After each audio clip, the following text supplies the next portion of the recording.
Hi, this is Lisa, and you are listening to I Love That Movie. This podcast is for movie lovers. It's not an unbiased opinion, it's not a straightforward review, it's just a couple people talking about a movie that they love. The format is each week I have a guest, and that guest and I discuss a movie that they love, something they're obsessed with, something they connect with. We'll talk about the plot, the director, and the actors, but we'll also talk about the personal connection my guest has with that movie. So if that sounds like something you want to listen to, keep listening.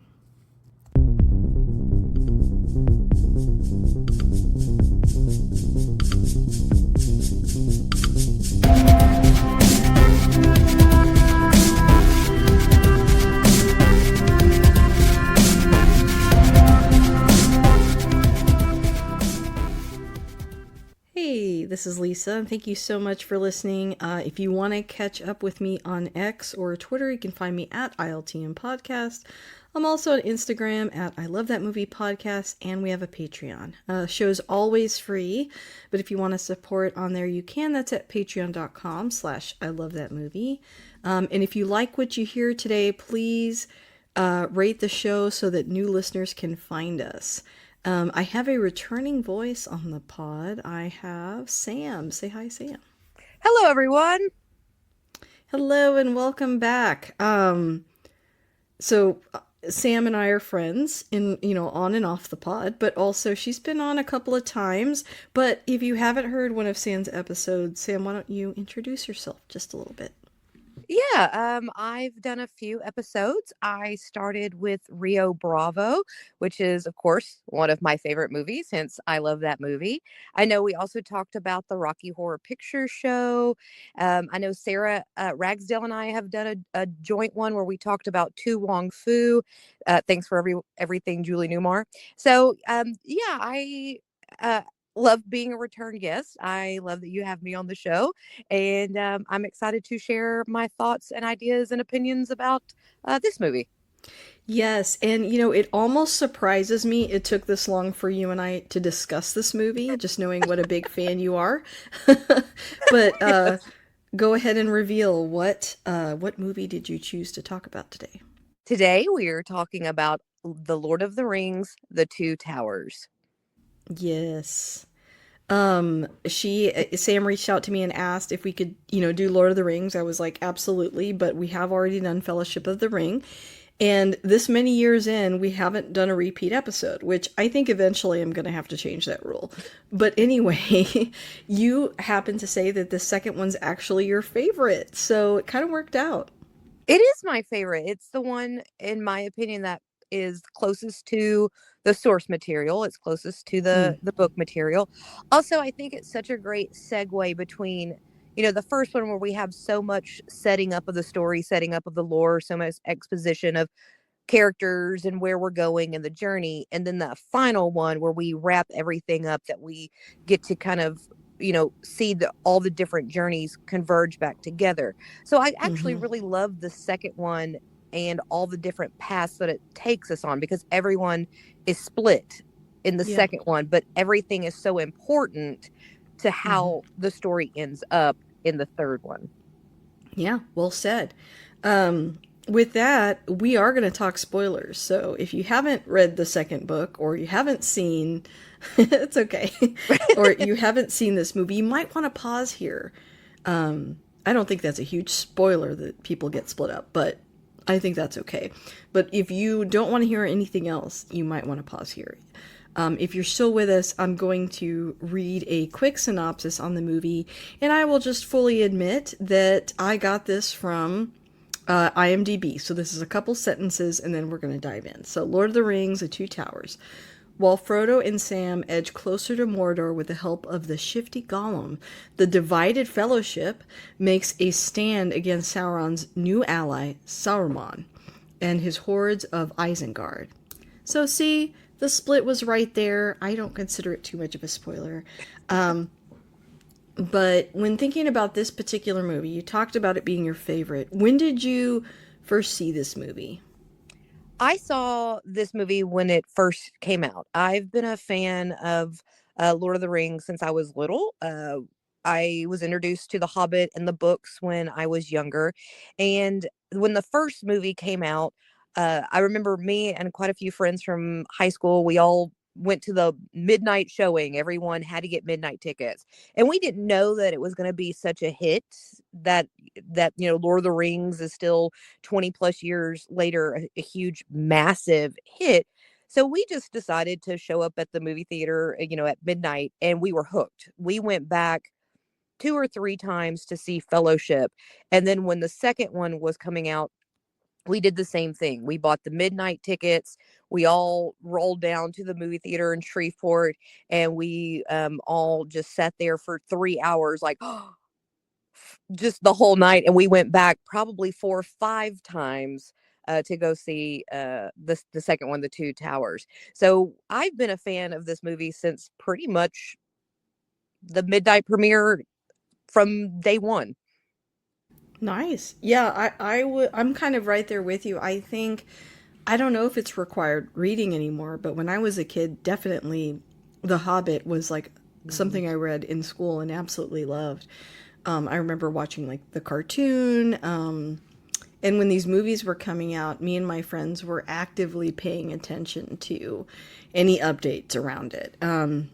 I had never read The Lord of the Rings, so I read The Hobbit, but not like the Lord of the Rings trilogy. So every movie experience was kind of fresh for me, but I did see it at midnight. For some of you younger listeners that have not experienced that, you didn't used to be able to reserve seats, and movies would come out at Thursday at midnight, and that was a big draw for a lot of people. So saw a lot of the Star Wars newer ones that way, not like A New Hope and things like, and not a, well, duh, not A New Hope wasn't alive, but the prequel trilogy is, we saw it that way. It was a different time, and it was really exciting and fun. People were dressing like hobbits and really, enjoying those films. Yeah, did not expect them to be the massive hit that they were, but here we are. So yeah, we both saw this in theaters. Do you remember like who you were with? So yes, I do. So I know that my friends Luke was there, my friend Brian was there, his brother Morris was there.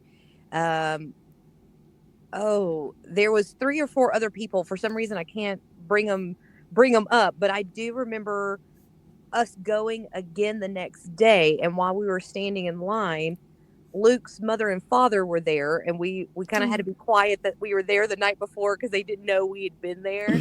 And then another kid in my class that was a year younger than me, he was there in line. So it was kind of like this weird little reunion of, wait, weren't you guys just here last night? Like, oh yeah, what are you doing here? So it's That's just so really, funny.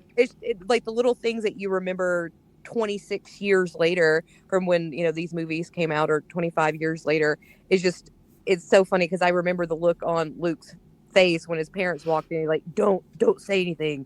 I wasn't here last night. That's so funny. Um, so okay, we've talked a little bit about the synopsis, about our experience with it. Um, Also, how old were you when you saw these? If you Um, don't mind sharing. no. I'm trying to go back in time. I was in high school and Yeah. I was driving because I remember I drove us there. So I had to be at least 16 or 17. Mm-hmm. This Somewhere in there. I bring that up because I was telling Nick last night that this was a formative movie for me. Like I was sort of a late bloomer. Um, Growing up as a teenager, I wasn't really that interested in like dating or anything like that. But I remember being very won over by like Elijah Wood and all the guys. And so I was like, okay, if guys were like this in my high school, I'd be very interested if they were elves, I guess. Like, it's so Right. funny, but it just that always sticks out to me. I think that was another reason why we like these movies so much, as they came out like when we were younger, kind of in our formative years. Hmm. Yeah.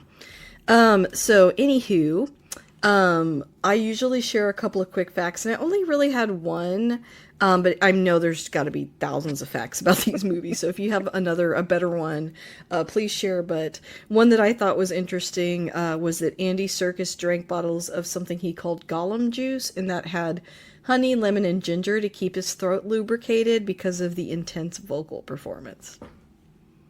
Ooh, yeah. Younger me had no idea, what all it took for Andy Serkis to become Gollum. I knew about Yeah. the caption motion suit, but everything else that he needed to do to become this character, I didn't realize how much of that was actually him.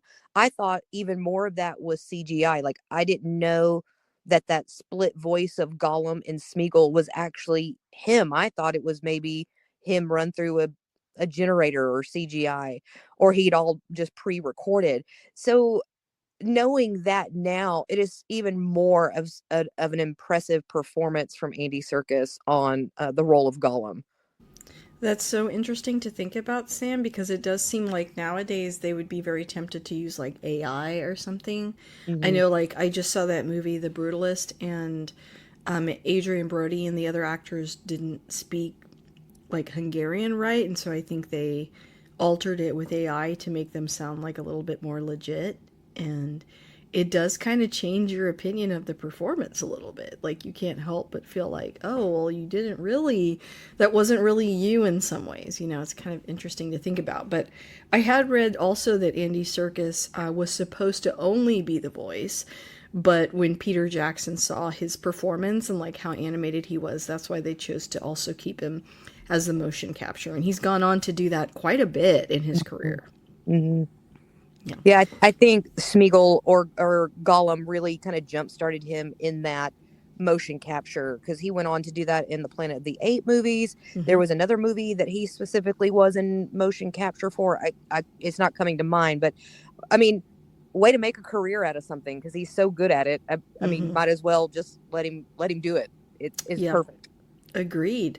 Well, okay, so we're kind of segueing into a little bit of the behind the scenes stuff. You mentioned that this was kind of a surprise, like how big of a hit it was. I think some of that is because, Peter Jackson prior to this really had his start in like horror movies. And horror movies tend to be like ones that directors go for because they tend to be lower budget, and so they're easier to kind of get off the ground. But it's a big leap from his horror beginnings to these movies that have become just so important in cinema. Yeah, I agree. There, what's really interesting about Peter Jackson is he can do. My brain is doing 15,000 things at once. Like Peter That's okay. Jackson, we love him. But it's just in watching this film last night, because I rewatched it to be ready for today.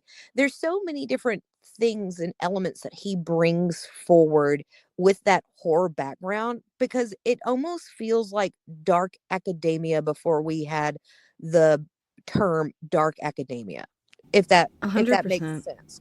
And so when you go back and you watch it with that lens, or you go back and remember how he treats like ghosts and ghouls, it lends itself to this fantasy storytelling, and it's quite remarkable, because I was kind of picking up on some of that last night, of how he's so good at manipulating an image, but also letting the actors be true in that storytelling and in that image as well.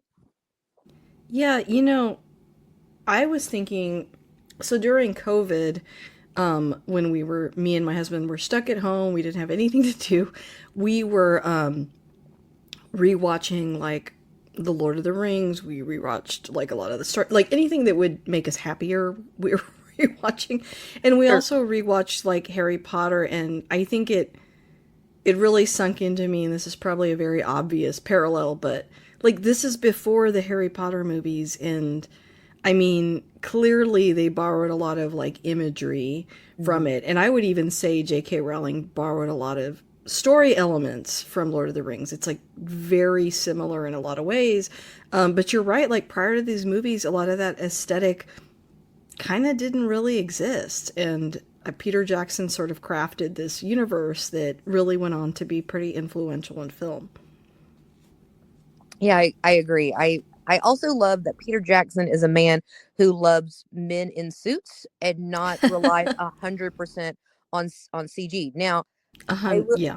I will say the Hobbits for me, I know we're not talking about that movie. They kind of turned into kind of a CG mess in a few Yeah. spots, but these movies, the Lord of the Rings, the three of the trilogy, those are so well done because they're so practical. There's the up close shots are people in makeup. They're people in suits. So that's what makes the storytelling so believable and so good is that it is tangible. It's not a computer and you can tell it. 100%. I mean, the from the setting, like it's hard to believe that's in our world. It looks so beautiful. New Zealand looks gorgeous. Um, and then, like you said, I think there are creatures. There's some CG, especially with like Gollum, right? And like the dragon and things like that. But it's used sparingly enough to where the world almost feels grounded, like it, which is really hard to do with a fantasy film. And it really pulls people in that maybe aren't that interested in fantasy. Like, I can say I'm one of those people that wasn't like, I didn't grow up reading fantasy and things like that, other than The Hobbit, and I like The Hobbit. But these movies, I was like, okay, I kind of understand why people like this so much now. Like, it just makes you more interested, and yeah, a lot of it is the design. Um, in addition to, just really appreciating Peter Jackson's vision, I mean, he was also supported by a pretty incredible cast that was big then and, still is now. So, for the most part. Mhm. So, do you want to talk a little bit about maybe some of your favorite members of the cast? Absolutely. So one thing I love about this movie is two of my favorite characters are introduced in this film, and that Mm. is King Theoden, acted by Bernard Hill, who wasn't the first choice. He was actually Oh. the second choice. And Hmm. I say this every time I talk about this movie. That is an actor who acted the absolute hell out of his part. I Yeah. there that King Theoden it's remarkable to me. That's one of my favorite roles and one of my favorite characters. And then also Interesting. Yeah, because we it's almost like uh, two performances, right? Because I mean, right like at the mhm. when we first meet him when he's kind of his mind has been taken over and he hasn't been taking care of himself and he's kind of withered into this old man, and that's all him. I mean, as far as that acting, when Gandalf shows up and he's trying to release him from the spell and everything, that's that's just all Bernard Hill, just bringing this character to life.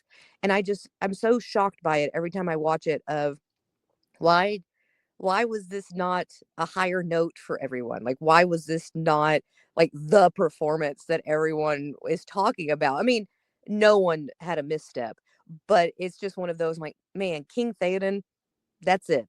In this movie, man, the struggle that he goes on and the journey he goes on and the way that Bernard Hill brings all of that forward without losing any of the toughness, without losing any of the softness, without falling into the trap of, oh, woe is me. Like, he doesn't like whine or cry about himself.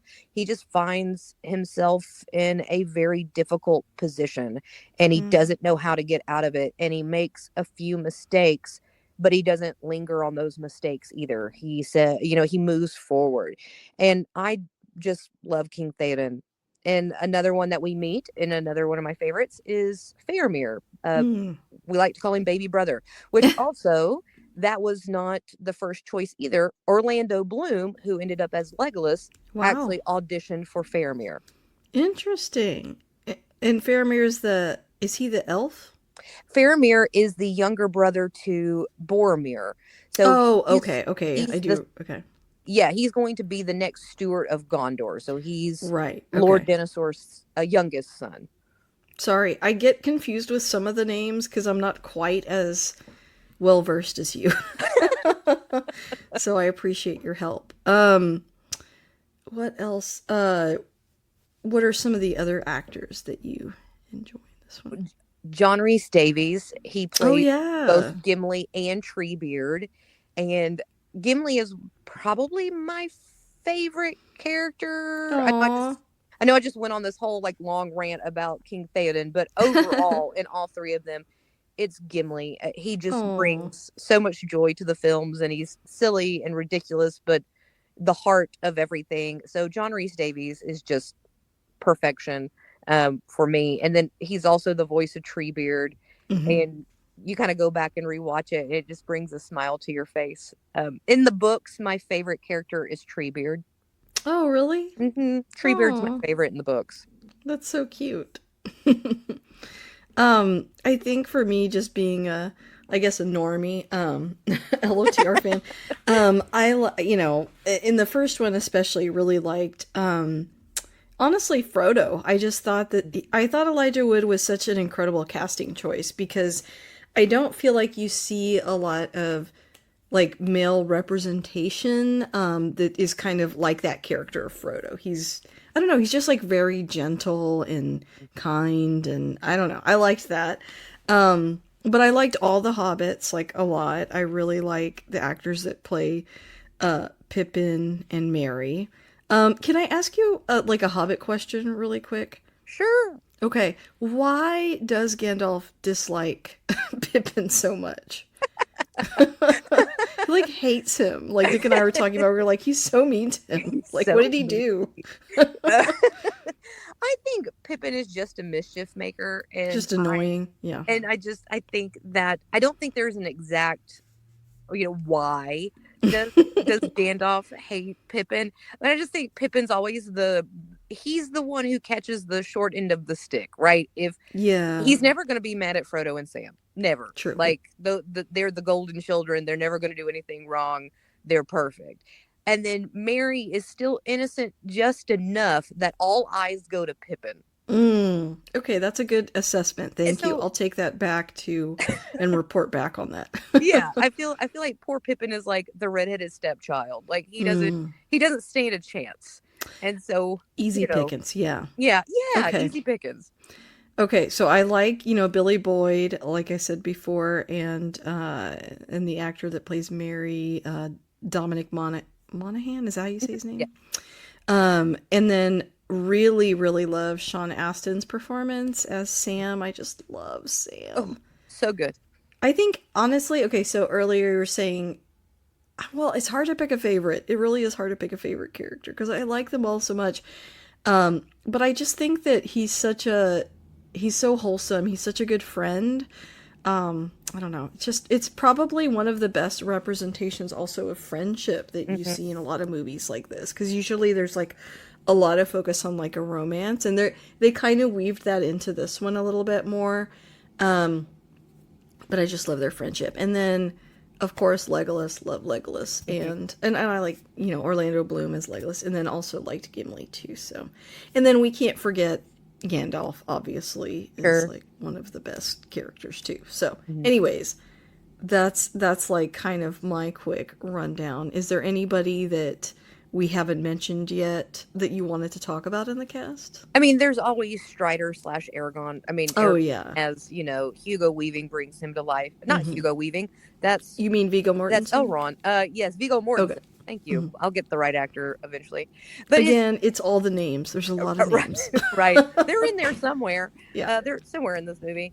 But yeah, what a interesting character as well. When we first meet him in the first one, he's all kind of tough and kind of hard and a little rough around the edges. And then as we move into this one, we really start to see his concern for other people. Yeah.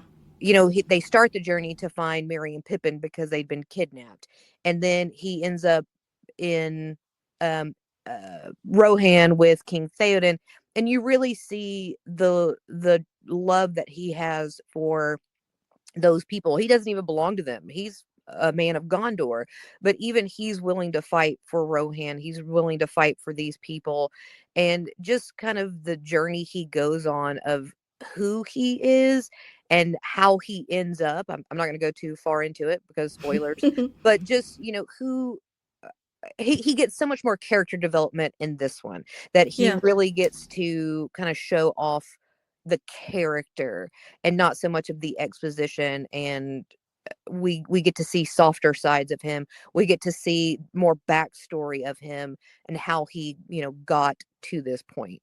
Yeah, absolutely. Um, well, I think maybe we should talk a little bit about the plot, like maybe some of your favorite scenes. My favorite scene in the whole movie is the Battle of Helm's Deep. I Mm, I it's almost a full from the time it starts till the movie ends, there's almost an hour remaining. Now mm-hmm, the whole hour remaining isn't just Helm's Deep. There's other storylines lines weaved in it, but it feels like you are there in this mm-hmm, huge epic battle, and all the different components that's with it, that they start on the top of the tower, and then they make their way down to the bridge, and then they make their way into the keep, and then they ride out together, as a group at the end. It's just full throttle excitement, the Battle mm-hmm. of Helm's Deep. Yeah, and that's where, I mean, there is some CG, but really a lot of that practical effect comes into play. I feel like these movies came out at a time where we were really missing out on epics. I was talking recently in my last episode about how, like, the Odyssey coming out from Christopher Nolan is significant because, again, we've had, like, I think a dry spell of these types of films. But, when you think of, like, the old classics like Spartacus and, like even like the Old Testament and things like that, part of what was so impressive on film was being able to capture like such a giant scene. Mm-hmm. And so that scene is really significant because not only is it able to capture that feeling and vibe of like a legitimate battle, but it's, now involving some CGI. From a fantasy aspect, it's a pretty big, I think, leap forward Mm-hmm. too. Yeah, and it does bring together both of those worlds of Mm-hmm. practical and CG. Of course, they couldn't find enough warriors, I guess. And so you can tell that there's quite a few times that they're using CG, but it was done so well at that time. Looking at it now, we definitely can spot it. But I remember being in the theater like, oh, whoa, how are they doing that? Like, Yeah. I knew it was computer generated, but up to that point, my impressive um CGI was like the what was his name, the Harryhausen, the guy who did all of the Oh Clash of the yeah. Titans and all of the Tarzan movies and all that stuff with the The little like white stop motion. stop motion. And so Yes. seeing this was like, oh my gosh, this is amazing. This is spectacular.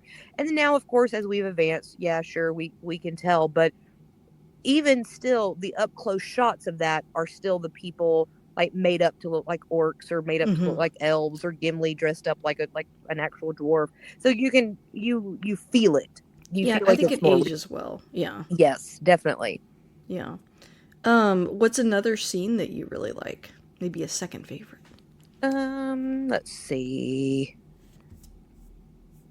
I like a lot of the panning shots at the beginning when we're searching for Merry and Pippin. Mm. When Aragon, Legolas, and Gimli are like running through the valleys and running through the mountains, and all of these great sweeping, almost B-roll shots, Yeah. they're so breathtaking and they're so Hmm. remarkable, and you feel like you're grounded in the world that they're running through. There's something about all of those shots that are just it gets you hooked in, and it gets you ready for what's going to come next. Yeah. We learn a lot more about Smeagol in this one. Andy Serkis has a lot more to do in this one, where you start to learn about his character. We saw his origin, I think, in the first movie, but Frodo's learning a little more about him in this one. And yeah, he's like a prominent character in this. Is that pretty similar to the books? Yes, like we don't really get into we know who he is and we know that he exists, but we don't really introduce him as a character until the second one. He Mm. doesn't It pretty much happens like it does in the movie, where once Frodo and Sam split off from the group and they end up going towards Mordor while everybody else is going back towards like Rohan, um, that's when Smeagol actually tries to take the ring, just like he Yeah. does in the movie when he kind of attacks Sam and Frodo when they're sleeping. So Hmm. that's when we first really get him, and Hmm. not talking about him or kind of seeing him off to the side. He's actually becoming a character of his own. Hmm. And then we've also got Gandalf's big resurrection. and which is like a great scene. The way he talks in the movie about how he's like no longer Gandalf the Grey, he's now Gandalf the White. It's almost like he wants them to treat him like he's literally a different person. Is there more explained about that in the book, or I just think that's such an interesting concept. In the book there is a kind of a line that he's now what Saruman should be. Oh, and yeah, Saruman's white too, so I guess like Yes, and something when happened to Saruman too to make him. yeah, so Mm, he goes corrupt. But when we first meet Saruman in like the Hobbit and like back lore, he's a very prominent figure and he mm, does do good. He's not a bad wizard. He just gets turned bad. He gets manipulated by I see. Theron and he gets manipulated by the ring. And he just like other people who get manipulated like Boromir. Boromir isn't inherently bad. He Hmm. just gets manipulated by the ring and he gets to have the moment of redemption where maybe Saruman doesn't quite get that moment of Yeah. redemption for himself, but he inherently isn't evil. He Right. just gets corrupted into being evil. And so Hmm. when Gandalf comes back as Gandalf the White, there is a line in the book of talking about, I'm now what Saruman should be. Okay. So we get this moment of, we understand that the White Wizard is kind of the maybe supreme wizard or is like I the was about highest to say ranking. Supreme. Well, I'm Um, the highest ranking wizard Yeah. you can get. And Yeah. so you have this moment, and I think what I love in the movie is when Gandalf shows up at Theoden's kingdom and in his palace and he's trying to fight Saruman for ownership of Theoden or to like release him from the spell. And he has the line of, "You have no power here, Gandalf the Grey," and he throws off his cloak. And I think that's when Saruman knows, oh no, I messed up. You know what made me say Supreme is I was thinking of Harry Potter. The Supreme like Oh yeah, mugwump or the whatever. Yeah. Supreme. Oh gosh, it's it'll come back to me when I don't Yeah. need the knowledge. But Google says Supreme Mugwump or Mugwump? mm, Elected chairman and leader, International Confederation of Wizards. Okay, anyways. Rabbit hole. Um yeah, I think that's interesting. Thank you for explaining that to a noob such as myself. Can we talk a little bit about there's sort of a love triangle happening in this movie? Is that in the books?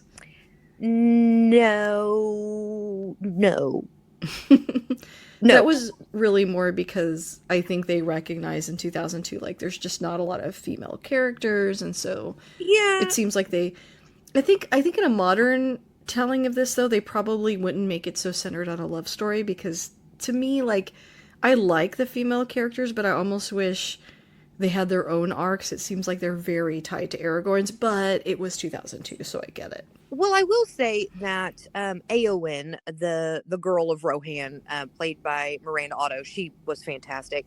She Yes. does have a little bit of a crush on him in the books, Oh, okay. and Interesting. but the relationship with Aragon and Eowyn, or not Eowyn, um, Arwen, the elf, it's not as pronounced as it is Mm. in the book. That's probably Um, trying to pull in like normal, less nerdy people into it. well, it Like, oh, maybe some people will watch this that don't like Lord of the sure. Rings because they like their romantic relationship or something. And I think for the time, it did kind of help push the story along, or Yeah, not story, I could see that. the box office, because honestly, at the time, the biggest box office draw was Liv Tyler. You put her on Mm-hmm. the poster and people are going to come see her. And she has a fairly minor role, but she's on every single one of the posters. Yes. And because Yeah. she was a huge actress. And then you also only had three females in all three films that had speaking roles. You had the two elves and Eowyn. That was pretty much Yeah. it. Kate Blanchett and. Mm-hmm. And then the Liv Tyler's character and Miranda Otto. So in the book, Miranda Otto's character, Eowyn, she does have a romantic interest in Aragorn. Aragorn. Oh, okay, interesting. But can we talk about a spoiler for this third film that we kind of get in the extended edition? If it's only in the extended edition, then I think it's okay. Yeah, so it's only in the extended edition, but it is for sure in the book. Okay. After Eowyn battles the Wraith, and she's on the battlefield, Faramir takes care of her in the hospital, and that's baby brother. They end up falling in love while he's taking Oh. care of her because he's also recovering because his dad tried to burn him alive, basically. Mm. So they fall in love and they end up getting married. Oh, So okay. Eowyn becomes the stewardess of Gondor when Faramir takes over for Denethor. So that is you see it a teeny tiny bit in the extended edition of Return of the King. They're both in the hospital and they kind of have a moment of flirting with each other and he comforts her. So it's there a tiny bit, but I wish it was there in the book so we can kind of have closure on her just kind of being dumped in a way. Mm-hmm. Yeah. He's trying to ride off without her and she's like, "Don't you know I love you?" And he's like, "You don't love me. You think you love me, but you don't love me." So it kind of feels a little harsh because that's really the last Yeah. time we talk about it. But Mm. in the book, she ends up doing all right for herself. Okay. So they're actually more prominent than I thought in the story. So, Yes. yeah. Um, no, I think they were needed. I think that it was the right choice to kind of broaden their participation in the movies. I like them, and just like anybody else, you like watching a movie and like picturing yourself in it somehow. Hmm. And so I appreciate that. Yeah, I liked both of them, and they had great performances. The first time I ever saw Liv Tyler, it was that music video that she was in. Her dad, though, That her music video. dad, yeah, Yeah. hmm Woo. yeah. I don't want to close my eyes. But that's how so I was very aware of who she was, like you said, by the time she was in these movies. And she was featured very prominently. And Mhm. these movies were huge. I mean, they were like, Star Wars, Harry Potter. I mean, they were a big deal. And I had like a poster in my room, like, Oh yeah. definitely, yeah, very Yeah. popular films. Yeah, I would say they were the Star Wars Hmm. of the late 90s, early aughts. As Yeah. far as like cultural significance, I would put them in the Star Wars category. Yeah. And I continue to feel like they're movies that, like I said, if I'm having a bad day or having a tough time, I throw these on and they just instant happiness. Like they're just good films to watch. Are there other scenes from this movie that we haven't talked about yet that you wanted to kind of explore or talk about the music or anything else like that? The music, this all three movies have some of the best soundtracks out Mm-hmm. there. I think they're my second favorite soundtrack behind the movie Velvet Goldmine. And they I can hear them. I can be any place and I can hear it playing and I instantly like, oh, Lord of the Rings. I know exactly where we are. We're in the Shire or we're at we're in Mordor or we're on a journey or Sam and Frodo are climbing up a side of the mountain, whatever. And it makes you smile and it kind of takes you away to a place. And it's one of those scores that's just beyond epic. I think the score is undeniable of what it is. Like you can hear it and you'll know, yeah, that's Lord of the Rings. It's kind of like Harry Potter. You know. Yeah, absolutely. We were even the composer's Howard Shore, by the way. Um, we were actually okay. This is speaking of nerdy. We were playing like a trivia game in the last couple of nights. Sometimes we'll just do that where it's like it's on YouTube. But, there's a bunch of them, but it'll be like guess the theme or whatever. And this was one of the themes that came up because it's so iconic. Yeah, I think the music is a big part of those films. And I think the composer did all the films and the Hobbit ones as well, I believe. Try to think of like my favorite scene or my favorite moment. There's a lot of great Gimli jokes in I in these know. movies. I was like, sometimes I almost feel bad for Gimli. I'm like, just because he's little, like I'm like, as someone who is of smaller stature, I'm Same. like, like poor Gimli. Yeah, he has all he gets all the little sight gags, he gets all the little jokes.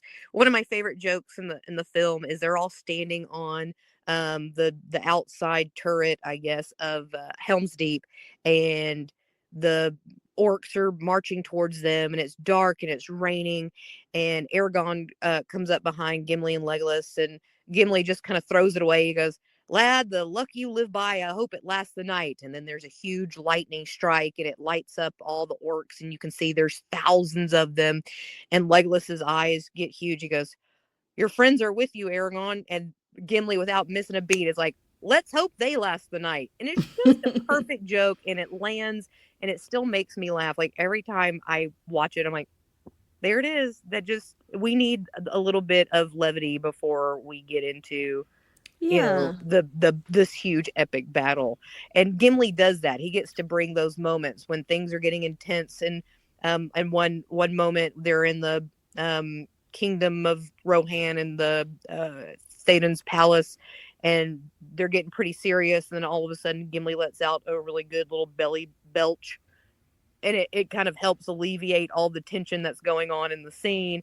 So I always just give props to John Rhys Davies and the character of Gimli, of like, yeah, we need him.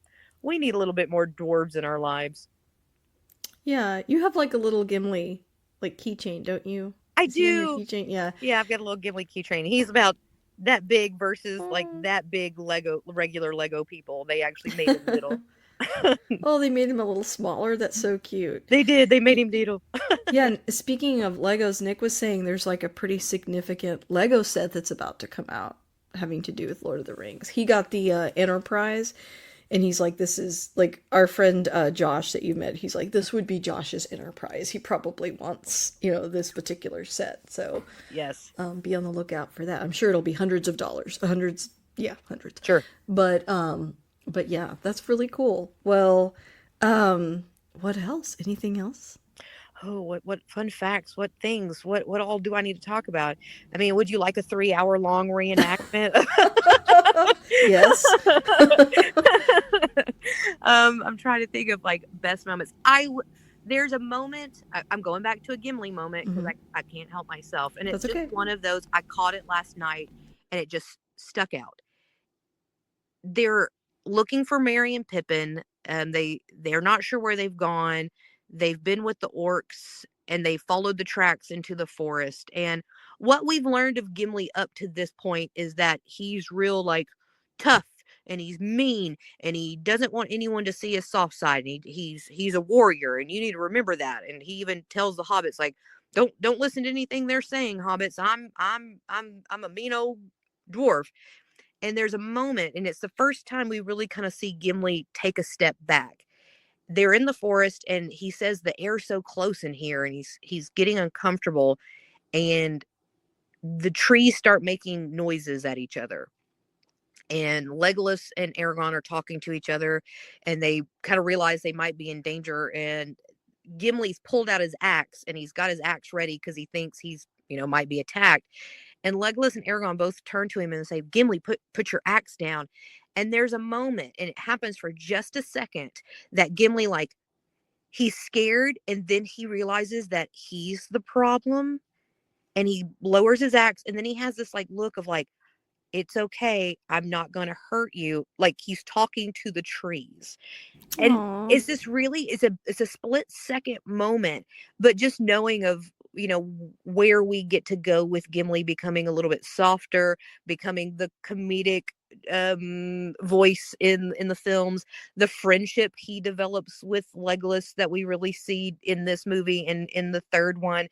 I love that moment because it's the first moment of softness that we really truly get out of Gimli. And it just Aw. caught me last night. I was like, "Look at that. That's so cute. That's so sweet." I'm hanging on to that. That's a little nugget I want to keep to make me happy. I love that. I feel like there's a lot of like surprisingly tender moments in these movies. Hmm.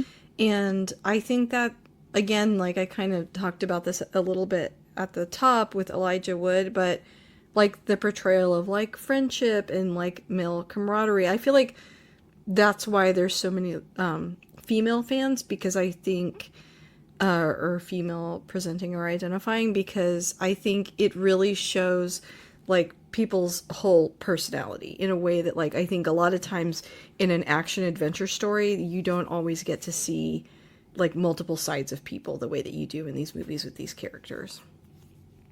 And I think that's also smart on Peter Jackson's part because he filmed them all together. Mm-hmm. They didn't take a break and then come back a Yeah. year later. These actors got to live in these parts, and they didn't have time to forget.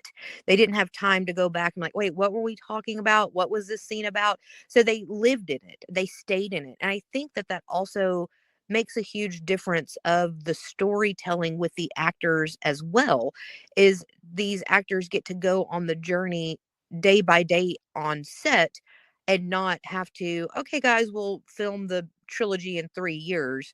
We'll come back next year and we'll film another one. They got to just film it over time, and I think that really helped with that, with those Yeah. actors staying together, with those characters staying so close to those actors, that it really helped bring that home too.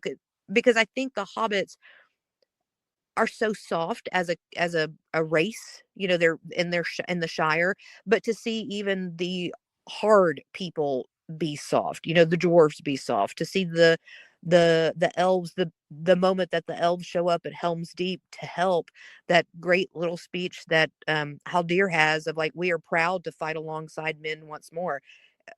If you kind of take a step back and realize this guy's lived for thousands of years, and he's here to make sure that even though he may die, Middle Earth gets to live on for the next generation. That's just so remarkable to me. And the way that these characters and actors bring all this forward, I think that that's so poignant and it's not lost in the storytelling. Yeah, I mean, I feel like that's a little bit of the central theme of the whole trilogy.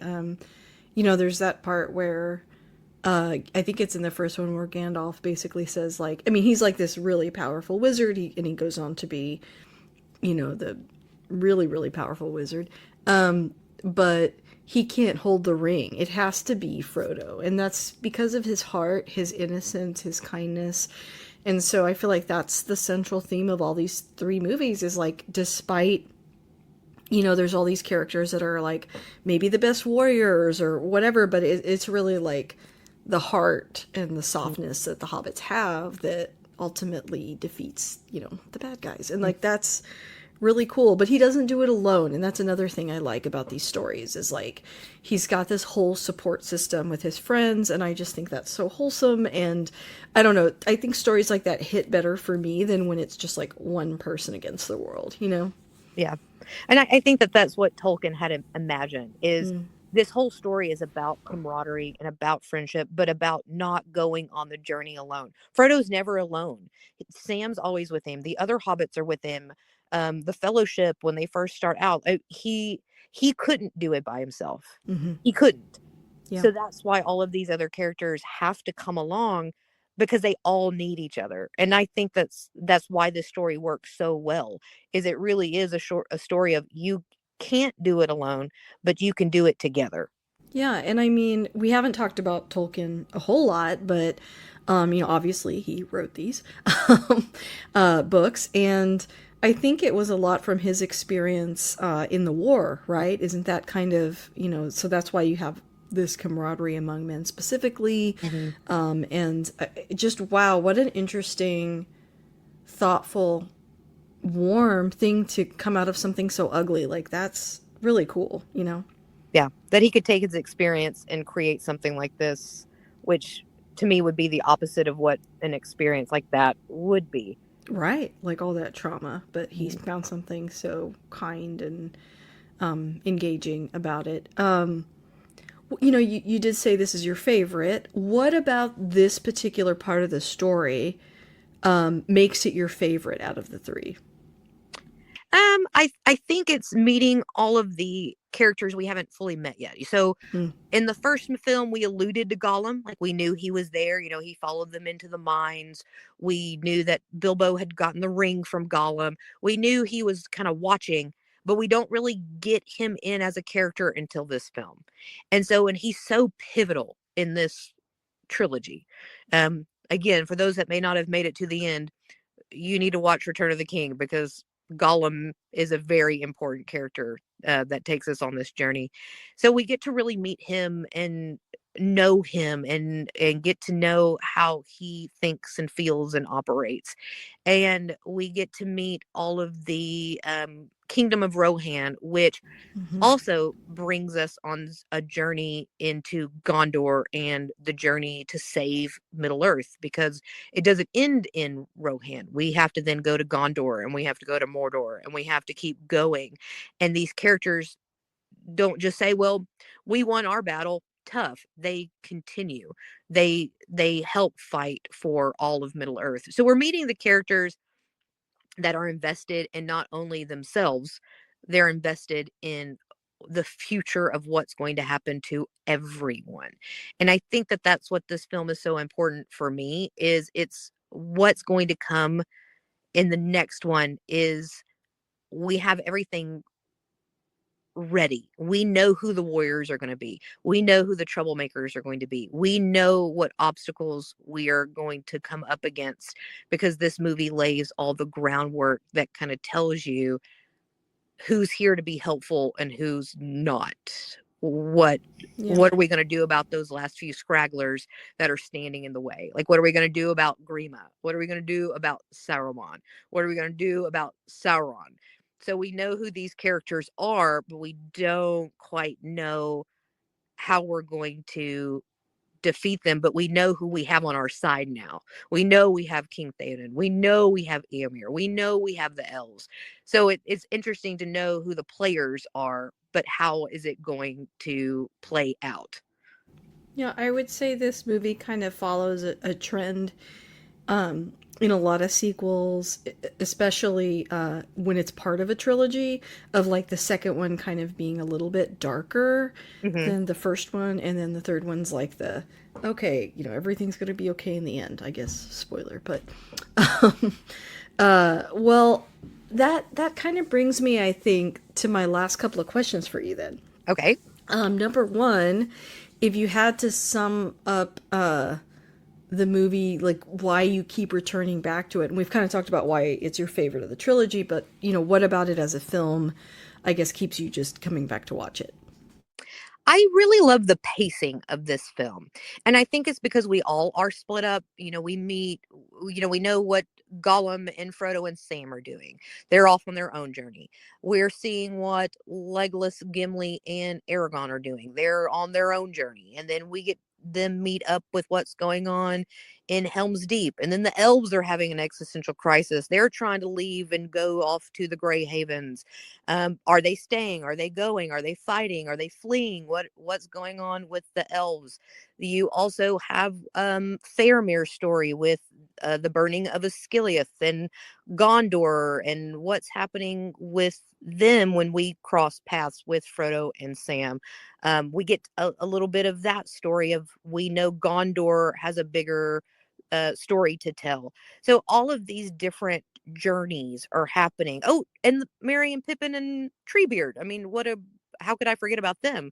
We have all of these different stories. And so the pacing of this movie works so well for me because just when you think, oh no, there's no way out of this, we flip and now we're talking about you know Treebeard and Merry and Pippin, and we're talking with the other tree ents, and we have decided you're not orcs, and then we flip flop again, and now we're in the middle of a huge battle in Helm's Deep, and then we flip flop, and then there's Sam and Frodo and Gollum all wondering if they're going to make it out of Gondor alive. So the pacing and splitting of the stories really help move this film along. It doesn't feel like a 2.5 hour long film to me. Some people might disagree. They're like, oh my gosh, this movie feels like 5 hours.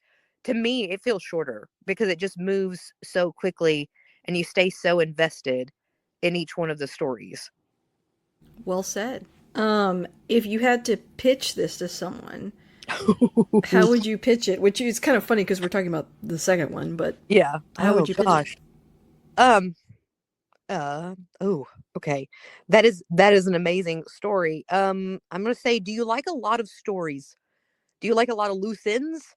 Do you like a lot of tying up of those loose ends at the end? But do you want to feel hopeless, but then you want to feel venerated? You want to feel um joyful? Do you want to feel like we're all going to be best friends at the end? How do you want to feel? Because if you want to feel something, watch The Two Towers, because you're going to Yeah. feel something. Oh, well said. Well, Sam, this was a delight. Again, I can't believe it took us so long to talk about these great films. I could talk about it all day long. Thank you for that choice, and thank you for coming on. I hope to have you back soon. All right. Thank you so much for having me on. Anytime.